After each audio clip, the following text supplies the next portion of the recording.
Hi every one. രണ്ടാം ഭാഗത്തിൽ എനിക്ക് സംസാരിക്കാനുള്ളത് ഫ്രണ്ട്സിനോടാണ്. എൻ്റെയും നിങ്ങളുടെയും എല്ലാവരുടെയും ഫ്രണ്ട്സിനോട്. അതിനു മുന്നേ ഒന്നാം ഭാഗം നല്ല ഫീഡ്ബാക്ക് തന്ന എല്ലാ വ്യൂവേഴ്സിനും ഒരുപാട് നന്ദി. ആ വീഡിയോൻ്റെ ലക്ഷ്യം അതായിരുന്നു മില്യൺസ് വ്യൂസോ അല്ലെങ്കിൽ ഒരുപാട് ലൈക്സോ സബ്സ്ക്രൈബേഴ്സോ അല്ല. അതിൽ പറഞ്ഞ പോലെ ചുരുക്കം ചില ആൾക്കാരെ കണ്ടാൽ മതി, അവർക്ക് അത് ഉപകാരപ്പെട്ടാൽ വലിയൊരു കാര്യമാണത്. കുറച്ച് കാര്യങ്ങൾ മാത്രമേ ആ വീഡിയോയിൽ പറഞ്ഞിട്ടുള്ളൂ. പാരൻസിനോടുള്ള കാര്യങ്ങളായാലും ഫ്രണ്ട്സിനോടായുള്ള കാര്യങ്ങളായാലും അതിനെ പറ്റിയുള്ള ഡീറ്റെയിൽസ് വീഡിയോസ് നമ്മൾ ടീം മെമ്പേഴ്സ് ചെയ്യുന്നതായിരിക്കും. ആ വീഡിയോ കണ്ട ഒരാളെങ്കിലും അതിൽ പറഞ്ഞ ഏതെങ്കിലും ഒരു കാര്യം ശ്രദ്ധിക്കുമെന്ന് ഉറപ്പുണ്ട്. അത് തന്നെയായിരുന്നു ആ വീഡിയോയുടെ ലക്ഷ്യം. So welcome back to Brown Boys Yorkshire. I am Rizwan, visual storyteller of Brown Boys Yorkshire. നമുക്കെല്ലാവർക്കും ഫ്രണ്ട്സ് ഉണ്ടാവും. ഈ ഫ്രണ്ട്സ് എന്ന് പറയുമ്പോൾ ഇന്ന ഏജിലുള്ള ആൾക്കാർക്ക് മാത്രമേ അല്ലേ ഈ ഫ്രണ്ട്സിൻ്റെ ഇടയിൽ ഏജ് ഗ്യാപ്പൊന്നും പാടില്ല, അങ്ങനെ ഒന്നുമില്ല. ചെറിയ കുട്ടികൾക്കായാലും വലിയ ആൾക്കാർക്കായാലും സ്കൂളിലായാലും കോളേജിലായാലും എല്ലാവർക്കും ഫ്രണ്ട്സ് ഉണ്ടാവും. നമ്മുടെ കൂട്ടത്തിലുള്ള നമ്മളെ ഫ്രണ്ട്സിൻ്റെ ഇടയിലുള്ള ആരെങ്കിലും ആത്മഹത്യ ചെയ്തിട്ടുണ്ടോ?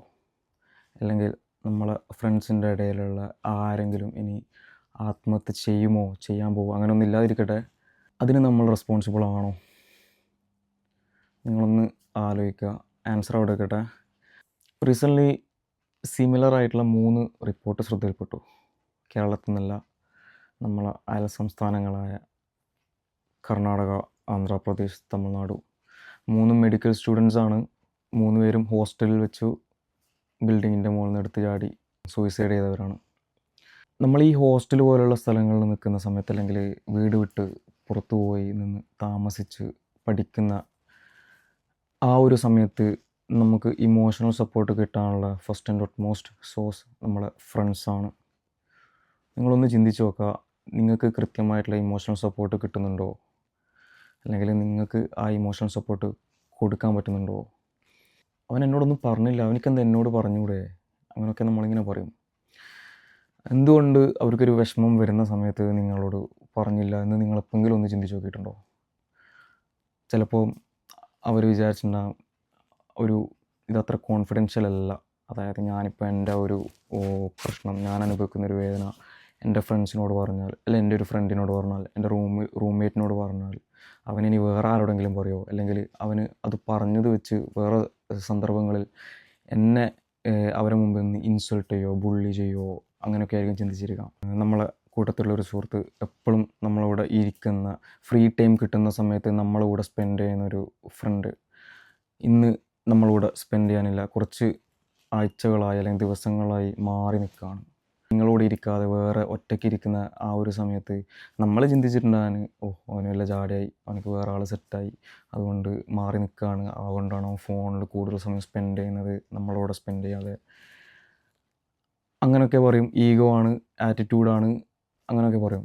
അതൊക്കെ ആത്മഹത്യ ചെയ്യാനുള്ള ഒരു ഫേസായിട്ടും സ്റ്റെപ്സായിട്ടും ആയിരിക്കും നമ്മൾ അത് പിന്നീട് ആ ഒരു കാര്യങ്ങളെ വിലയിരുത്തുന്നത്. അവൻ ആത്മഹത്യ ചെയ്തു, ഇതൊക്കെയായിരുന്നു, അവൻ ഫസ്റ്റ് മാറി നിന്നു, എന്നോടൊന്നും സംസാരിച്ചില്ല. ശരിക്കും പറഞ്ഞാൽ അത് ഈ സ്റ്റെപ്സും ഫേസസും ഒന്നുമല്ല ആത്മഹത്യ ചെയ്യാനുള്ള. അത് ഇൻഡയറക്റ്റായിട്ട് നിങ്ങളോട് പറയാണ് അവർ, ഐ നീഡ് ഹെൽപ്പ്. പക്ഷെ അത് നമുക്ക് മനസ്സിലാവുന്നില്ല. നമ്മളത് വേറെ രീതിയിൽ തെറ്റിദ്ധരിച്ചു അല്ലേ.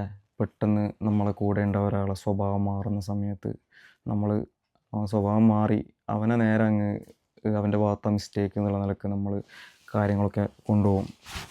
നമ്മൾ ഫ്രണ്ട്സ് ചിലപ്പം വിളിക്കുന്നുണ്ടാവും.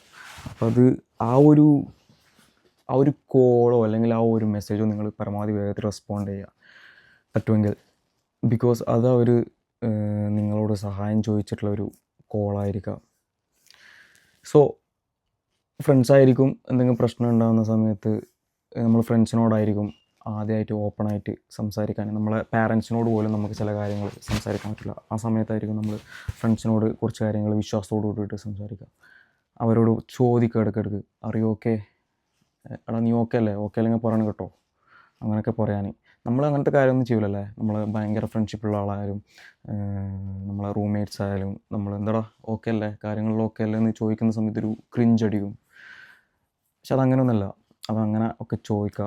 മാറി നിൽക്കുന്ന ആൾക്കാരാണെങ്കിൽ അവരെ കൂടെ പോയിരിക്കുക, അവരോട് ചോദിക്കാൻ എന്താണ് നീ ഇങ്ങനെ മാറി നിൽക്കുന്നത്, എനിക്ക് എന്തെങ്കിലും വിഷമമുണ്ടോ, ആ വിഷമമുണ്ടെങ്കിൽ എന്നോട് പറയാൻ എനിക്ക് ബുദ്ധിമുട്ടുണ്ടെങ്കിൽ വേറെ ആരോടും എനിക്ക് കാര്യം പറ എന്താണെന്നുള്ളത്. എല്ലാ പ്രശ്നത്തിനും പരിഹാരമുണ്ട്. അല്ലാതെ ഒരു പ്രശ്നം പറയുന്ന സമയത്ത് ഫ്രണ്ട്സ് വന്നിട്ട് ഒരു പ്രശ്നം പറയുന്ന സമയത്ത് ഇതെല്ലാം എന്ത് പ്രശ്നമാടാ, അതിനെക്കാട്ടി വലിയ പ്രശ്നത്തിലൂടെ ഞാൻ പോകുന്നത്, അങ്ങനെയൊന്നും പറയാണ്ട് അവരോട് ഇരിക്കുക, അവർ ഇൻറ്ററപ്റ്റ് ചെയ്യാണ്ട് കാര്യങ്ങൾ കേൾക്കാം.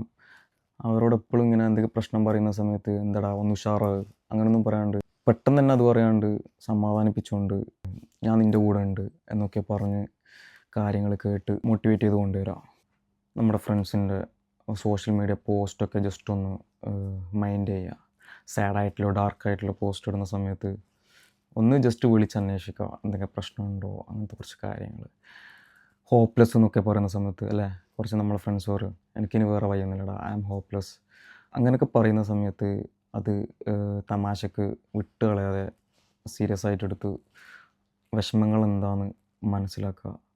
ഒറ്റപ്പെട്ട് നിൽക്കുന്ന ആൾക്കാർ അല്ലെങ്കിൽ ലോൺലിനെസ് അനുഭവിക്കുന്ന ആ ഒരു സുഹൃത്തിനൊക്കെ ഇങ്ങനെ വിളിച്ച് നമ്മൾ ചോദിക്കുക എന്താ പ്രശ്നം എന്നൊക്കെ ചോദിക്കുക. പിന്നെ അവരുടെ സാധനങ്ങളൊക്കെ ഗിവ് അവേ ചെയ്യുമെങ്കിൽ അവരുടെ ബിലോങ്സൊക്കെ കൊടുത്തൊഴിവാക്കുന്നുണ്ടെങ്കിൽ അതൊക്കെ നോട്ടീസ് ചെയ്യാം. അങ്ങനെയുള്ള കുറച്ച് കാര്യങ്ങളൊക്കെ ശ്രദ്ധിക്കുക. നല്ലൊരു ഫ്രണ്ടിന് ഒരാളുടെ ലൈഫ് എന്തായാലും മാറ്റാൻ പറ്റും, ഉറപ്പാണ്. നമ്മളെ ഫ്രണ്ട്സിൻ്റെ ഇടയിലും മറ്റും റൂമിലൊക്കെ മെൻ്റൽ ഹെൽത്തിനെ കുറിച്ച് നോർമലായിട്ട് സംസാരിക്കുക. നമ്മളെ ശരീരത്തിനെ ടേക്ക് കെയർ ചെയ്യുന്ന പോലെ തന്നെ ടേക്ക് കെയർ ചെയ്യേണ്ട ഒരു സാധനമാണ് മൈൻഡ്. അപ്പോൾ അങ്ങനത്തെ കുറച്ച് നല്ല നല്ല ഹെൽത്തി ടോക്സും ഡിസ്കഷൻസും നിങ്ങളെ ചുറ്റുപാടിൽ നിങ്ങൾ കൊണ്ടുവരിക. എന്നെ സംബന്ധിച്ചിടത്തോളം ഞാനിവിടെ ഇംഗ്ലണ്ടിൽ പഠിക്കാൻ വന്നു, പിന്നീട് ജോലിയായി. ത്രൂ ഔട്ട് എൻ്റെ ഈ ഒരു 4.5 കൊല്ലത്തിൻ്റെ ഇടയ്ക്ക് ഇവിടെയുള്ള എൻ്റെ ഫ്രണ്ട്സ് എനിക്ക് നല്ല ഇമോഷണൽ സപ്പോർട്ട് തന്നിട്ടുണ്ട്. നമ്മളെ ഫ്രണ്ട്സ് തമ്മിൽ അങ്ങനെയാണ്. എനിക്ക് മാത്രമല്ല, നമ്മളെ കൂട്ടത്തിലുള്ള ആരായാലും ഒന്ന് ഡൗൺ ആയാൽ നമ്മളത് മനസ്സിലാക്കി എന്താ പ്രശ്നം, എന്താണ് അതിൽ നമുക്ക് എന്ത് ചെയ്യാൻ പറ്റും എന്ന് ഓപ്പണായി സംസാരിക്കുന്നവരാണ്. നമ്മൾ തമ്മിൽ നല്ല രീതിയിലുള്ള മെൻ്റൽ ഹെൽത്തിൻ്റെ ഡിസ്കഷൻസ് പോവാറുണ്ട്. സോ ഞാൻ ഫസ്റ്റ് പാർട്ടി പറഞ്ഞ പാരൻസിനോടുള്ള കുറച്ച് നിർദ്ദേശങ്ങളായാലും പിന്നെ ഈ ഒരു പാർട്ടി പറഞ്ഞ ഫ്രണ്ട്സിനോടുള്ള കുറച്ച് കാര്യങ്ങളെ പറഞ്ഞിട്ടുള്ളൂ. അതായാലും എൻ്റെ വീഡിയോസ് കാണുന്ന ആർക്കെങ്കിലും അത് ഹെൽപ്ഫുള്ളായിരിക്കും എന്ന് വിചാരിക്കുന്നു. ഫ്രണ്ട്സിനോടായിട്ടുള്ള കാര്യങ്ങളായാലും പാരൻസിനോടായിട്ടുള്ള കാര്യങ്ങളായാലും ഡീറ്റെയിൽ ആയിട്ടുള്ള കാര്യങ്ങൾ പറഞ്ഞുകൊണ്ട് എൻ്റെ ടീം മെമ്പേഴ്സ് നിങ്ങളുടെ മുമ്പിൽ വരുന്നതായിരിക്കും. നിങ്ങൾ ഇപ്പോൾ വിഷമിച്ചിരിക്കുകയാണെങ്കിൽ, നിങ്ങളെൻ്റെ വീഡിയോ കാണുകയാണെങ്കിൽ ഒരു കാര്യം നിങ്ങളെ മൈൻഡിൽ വെക്കുക, നിങ്ങളാരും ഒറ്റയ്ക്കല്ല, നിങ്ങളുടെ കൂടെ ഞങ്ങളുണ്ട്. ഇത്രയും പറഞ്ഞുകൊണ്ട് a suicide note from Kerala part 2 ഇവിടെ അവസാനിക്കുകയാണ്. ഫൈനൽ പാർട്ട് അത് നിങ്ങൾ എന്തായാലും കാണേണ്ടതാണ്. അതിൽ സംസാരിക്കാൻ പോകുന്ന കാര്യങ്ങൾ കൂടുതൽ ഹെൽപ്ഫുള്ളായിരിക്കും. നമുക്ക് വീണ്ടും ഇനി ഫൈനൽ പാർട്ടിൽ വെച്ച് കാണാം. So signing out.